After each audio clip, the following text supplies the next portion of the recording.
এবারে আমি এখানে মানে একই মন্দিরের মধ্যে প্রথম দিকটাতে বড় ঠাকুর, তারপরে শিব বাবা, তারপরে এদিকে মা আছে। প্রথমে আছে মা শীতলা, তারপরে আছেন মা কালী।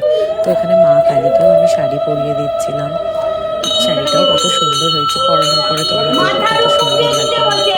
আর এখানে আমি জানি না কেন আমার খুব ব্লেসড ফিল হচ্ছিল। আর আমি এরকম মানে ফার্স্ট টাইম মানে এত সুন্দর করে পুজো দিয়েছি বা কিছু, আমার মনের মধ্যে সবসময় একটা আশা ছিল যে আমি মাকে শাড়ি পরাবো, লাগানোর জিনিস দেবো। কিন্তু বলে না কোনো কিছুই প্ল্যান না। এইবারে যেমন আমার কোনো কিছুই প্ল্যান ছিল না, সব কিছু সাডেনলি হলো।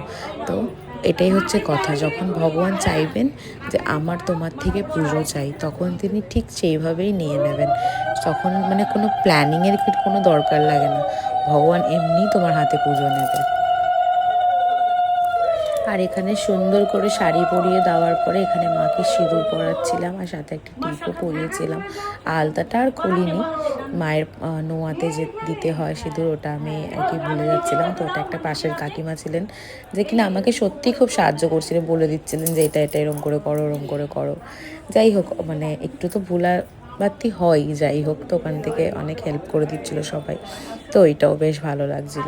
আর জানি না কেন আমার মনে হচ্ছিল যে মাকে শাড়িটা পরানোর পর মায়েরও বেশ পছন্দই হয়েছে শাড়িটা। নমস্কার করলাম। একটু পিছনের দিকে যান আপনারা।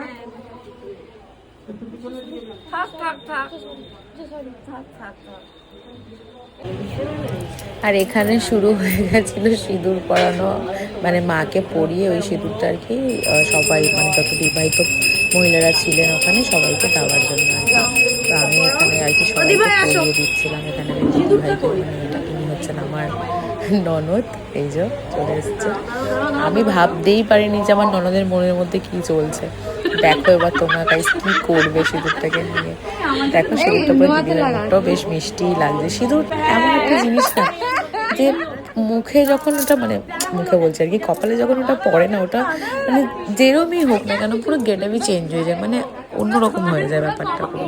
আর এই যে দিদিভাই আমাকে যে যে ভাত কাপড়ের দিন যে সিঁদুর পরায়, ওই সিঁদুরটাকে একটু পরিয়ে দিচ্ছিল ভালো করে। আর আমি বলছিলাম এখানে কি, তোমরা শোনো। এই অত্যাচারগুলো তোর সাথেও হবে। আমরা মেয়েরা তো সবাই সিঁদুর টিঁদুর পরলাম, আমার বরটা কেন বাদ যাবে, তাই ওকে একটু ডেকে একটু টিপ পরিয়ে দিচ্ছিলাম। বড় করেই পড়াতে চেয়েছিলাম কিন্তু ছোট করেই পড়ালাম।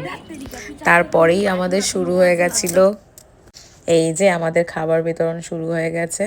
আর এখানে ছিল হচ্ছে বাসন্তী পোলাও, আলুর দম আর পায়েস।